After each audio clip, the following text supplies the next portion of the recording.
Il a été le héros, le hors-la-loi, le garde du corps.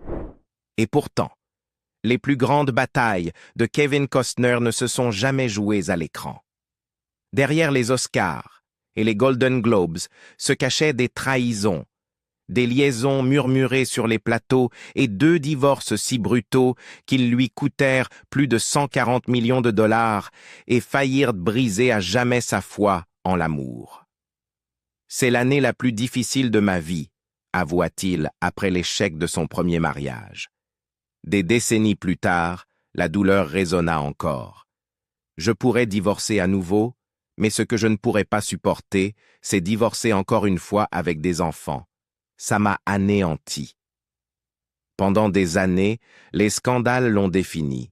Des rumeurs de mannequins, d'actrices, voire d'une danseuse de hula le faisaient paraître intouchable à l'écran mais égaré à la maison. Et pourtant, à 70 ans, alors que le monde avait cessé de croire en son happy end, Costner choisit en silence autre chose, la paix, la confiance et une histoire d'amour qu'aucun scénario n'avait prévue. L'amourette d'université qui a cru en lui avant la gloire, avant Danse avec les loups et Bodyguard, Kevin Costner n'était qu'un jeune homme de Linwood, en Californie, ballotté d'une école à l'autre au gré des mutations de son père, employé de Southern California Edison. À la fin du lycée, il avait déjà fréquenté plus d'une douzaine d'écoles. Il se décrivait souvent comme le nouveau venu incapable de prendre racine. À la California State University de Fullerton, au milieu des années 1970, sa vie prit un tournant. Il y rencontra Cindy Silva, une étudiante en pédagogie. Ses camarades la décrivaient comme chaleureuse, stable et encourageante. Une femme dotée de la patience et de la foi dont Kevin avait cruellement besoin.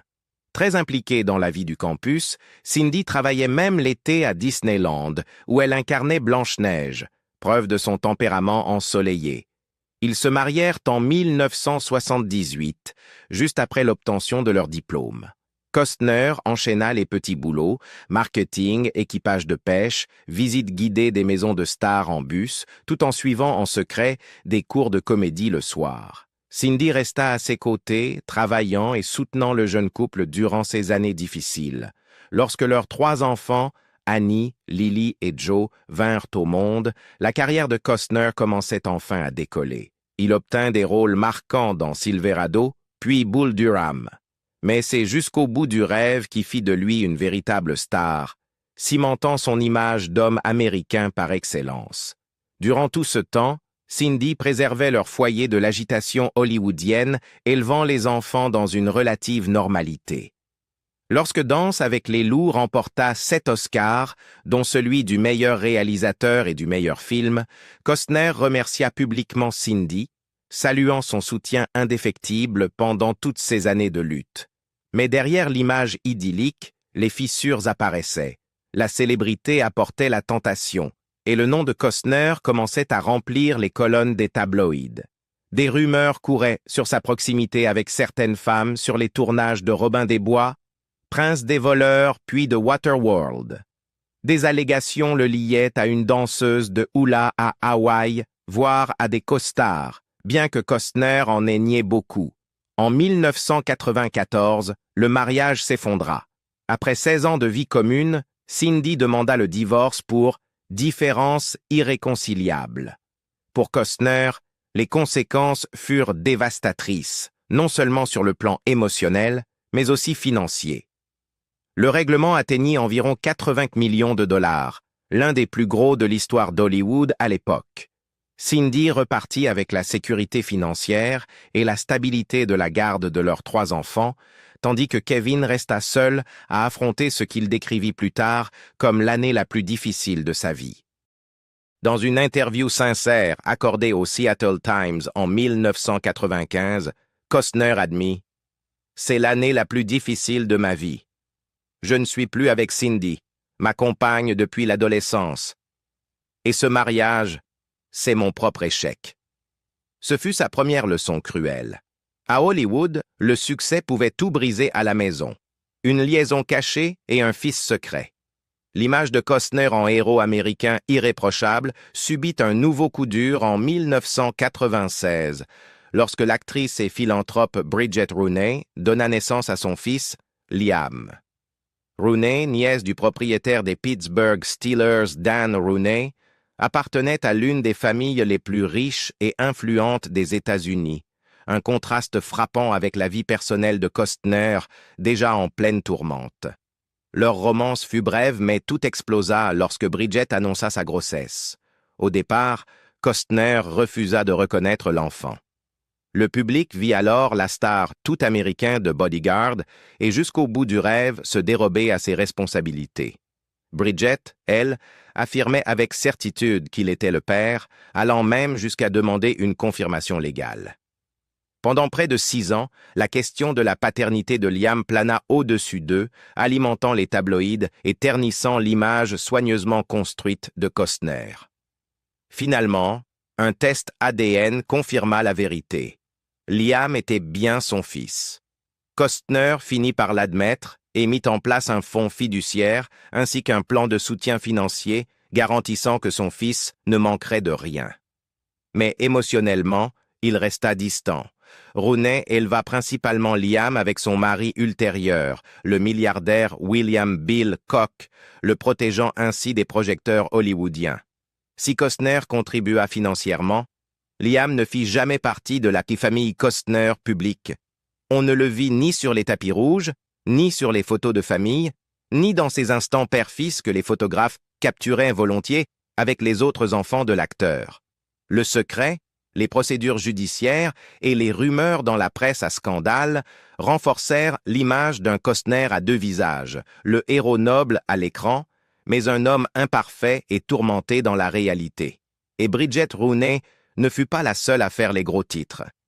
Les années 1990 devinrent un tourbillon de rumeurs autour de Costner. On l'associa à la top modèle australienne Elle Macpherson, dans ce qui fut décrit comme une romance éclair.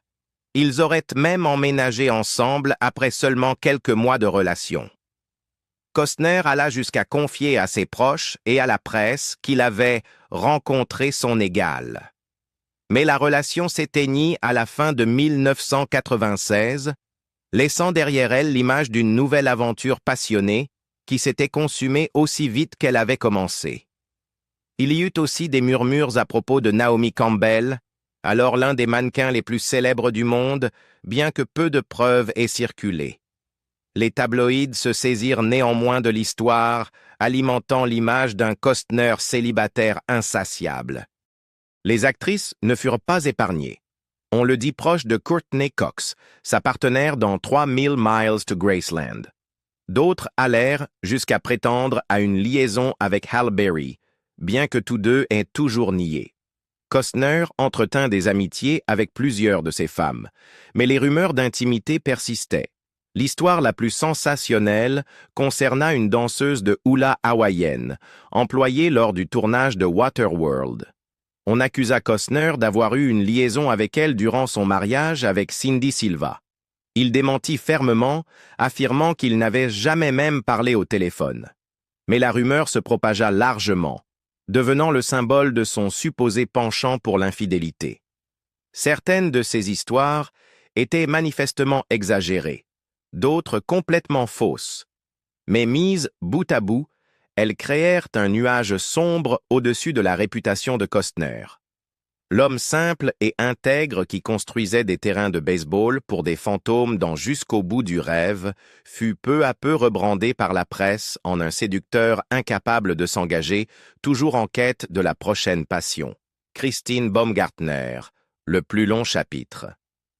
Après des années d'aventures et de romances éphémères, Kevin Costner retrouva Christine Baumgartner, mannequin et créatrice de sacs à main de plus de 20 ans sa cadette.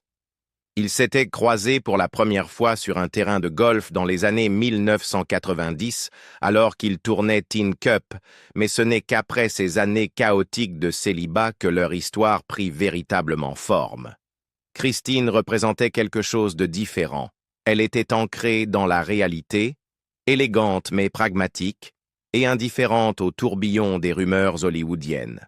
Pour Costner, Fatiguée des scandales et des commérages, elle apparaissait comme l'antidote. En 2004, ils se marièrent lors d'une cérémonie somptueuse, mais intime, dans son ranch de 160 acres à Aspen, Colorado. Les invités arrivèrent en calèche et les Rocheuses servirent de décor grandiose, digne d'un film de Costner lui-même. Pendant un temps, tout laissait croire que la star d'Hollywood avait enfin trouvé la stabilité. Ensemble, ils eurent 3 enfants, Caden, Hayes et Grace. Christine fut bien plus qu'une épouse. Elle devint son ancre. Elle le soutint durant les années difficiles où la critique le considérait comme une relique des années 1990, restant à ses côtés lorsqu'il se tourna vers des rôles plus modestes et des projets indépendants. Elle était là lorsque sa persévérance fut enfin récompensée, son Emmy en 2012 pour Hatfields and McCoys, puis en 2023 son Golden Globe pour son rôle de John Dutton dans Yellowstone. Sur Instagram, il raconta même comment Christine avait décoré leur salon de ballons noirs et or pour fêter sa victoire alors qu'une inondation l'avait empêché d'assister à la cérémonie. Mais être l'épouse d'un homme comme Kevin Costner n'a jamais pu être simple. Alors que Yellowstone faisait de lui l'acteur le mieux payé de la télévision, ses ambitions grandirent encore. Il se lança à corps perdu dans Horizon, en American Saga, une vaste fresque western en plusieurs films, qu'il finança en partie avec sa propre fortune. Cette production l'absorba totalement, physiquement, financièrement et émotionnellement. Les semaines devinrent des mois passés sur les plateaux de tournage en Utah et au Nouveau-Mexique, tandis que Christine se retrouvait seule en Californie pour gérer leurs enfants et leur maison. Des proches révélèrent plus tard que Christine se sentait souvent abandonnée, reléguée au second plan face à la carrière de son mari. Ce qu'elle voulait, ce n'était ni le luxe ni la gloire, mais sa présence. Les absences s'allongeaient, les appels se raccourcissaient, et la distance devenait plus qu'une simple question de kilomètres. En mai 2023, Christine demanda le divorce après près de 19 ans de mariage, invoquant des différences irréconciliables. Pour le public, ce fut un choc. Pour leur entourage, une évidence. Ce qui suivit ne fut pas une séparation discrète, mais une guerre juridique longue et laide, étalée autant dans les tabloïds que devant les tribunaux. Christine réclama 248 000 $ par mois de pension alimentaire pour leurs enfants, arguant qu'ils avaient droit à un mode de vie à la hauteur de l'immense fortune de leur père, école privée, sécurité, vacances de luxe et confort auxquels ils avaient toujours été habitués. L'équipe juridique de Costner contre-attaqua violemment, dénonçant une demande excessive et manipulatrice. Ils accusèrent Christine de gonfler les dépenses et de vouloir utiliser leurs enfants comme levier pour obtenir un règlement financier démesuré. La bataille devint quasi médico-légale. Des experts comptables décortiquèrent les revenus multimillionnaires de Costner provenant de Yellowstone, ses ranchs, ses investissements cinématographiques, jusqu'au jet privé qu'il utilisait entre Aspen et Los Angeles. Chaque détail de ses finances fut exposé au grand jour. Au final, la justice trancha partiellement en faveur de Costner. Le montant fut réduit à 63 000 $ par mois et Christine reçut un règlement unique de 1,6 million de dollars comme stipulé dans leur contrat prénuptial. Mais pour Costner, la bataille n'a jamais été seulement une question d'argent, c'était une question de trahison. Il avait cru que Christine serait sa compagne pour toujours, la femme qu'il avait failli perdre à cause de sa réticence à avoir plus d'enfants. Désormais, elle était son adversaire devant les tribunaux, l'obligeant à défendre son identité même de père. La déclaration de son représentant à TMZ avait le poids du chagrin. C'est avec une grande tristesse que des circonstances indépendantes de sa volonté ont conduit M. Costner à devoir participer à une procédure de dissolution de mariage. En février 2024, le mariage était officiellement terminé.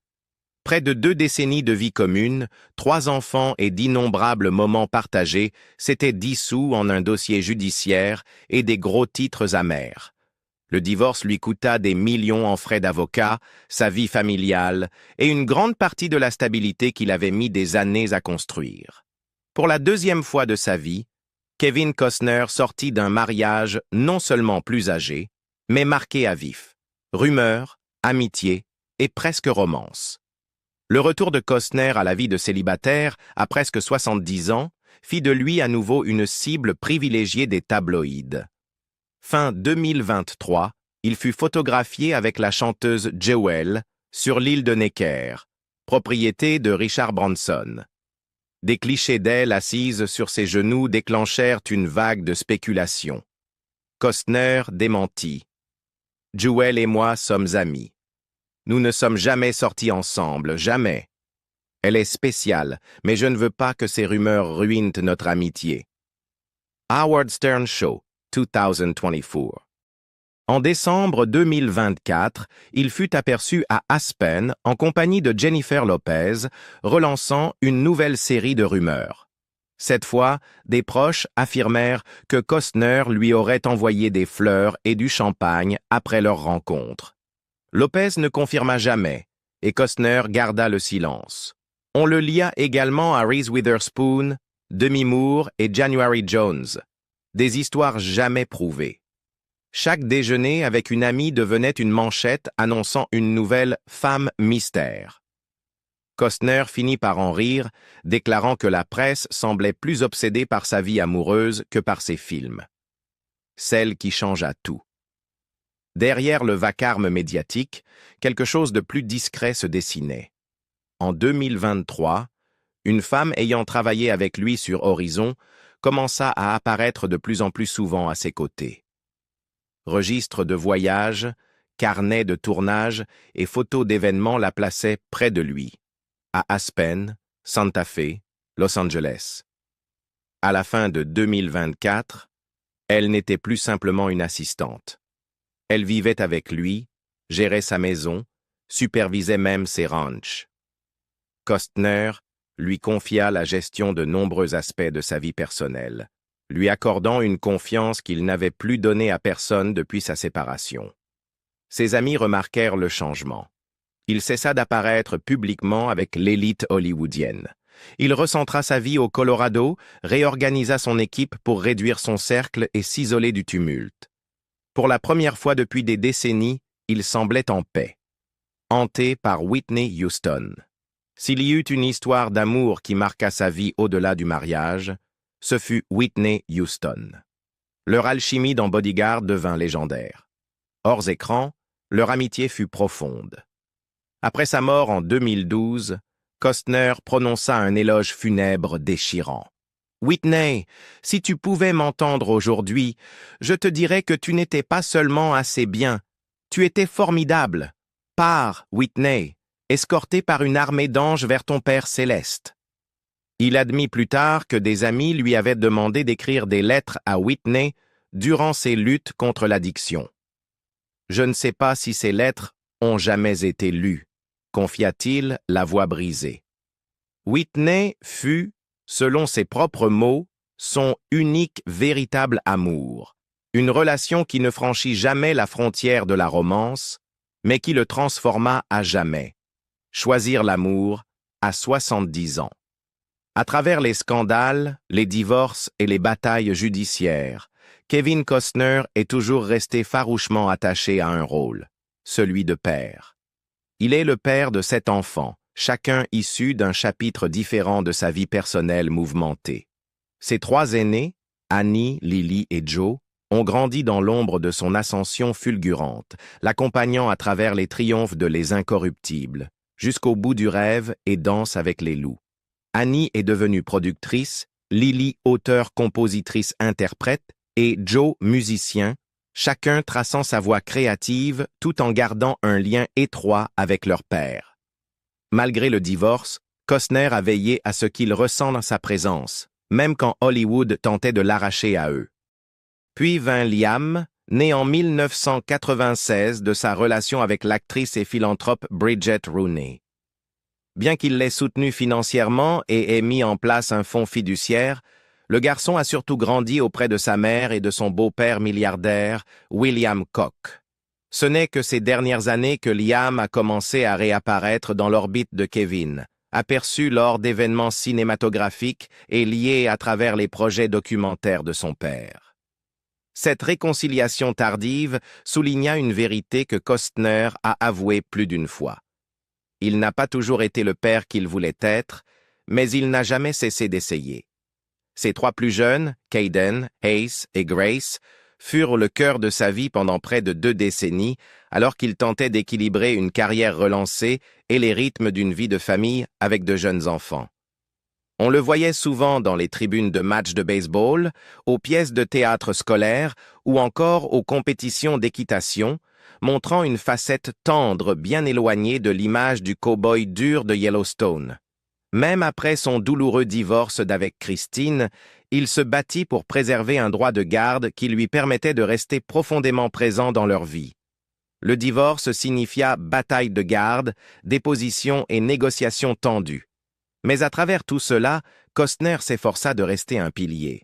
Lorsque ses tournages et ses voyages rendirent la proximité impossible, il mit en place des solutions créatives, allant même jusqu'à créer une plateforme numérique privée pour pouvoir échanger chaque semaine avec ses enfants, peu importe le fuseau horaire. Grâce à ce système, il partageait des plannings, des supports d'apprentissage et organisait des appels vidéo familiaux qui maintenaient le lien malgré la distance. Son engagement dépassa même le cercle familial. Il fonda les Annie Lily Joe Fund, du nom de ses 3 aînés, afin de soutenir l'éducation artistique dans les communautés défavorisées.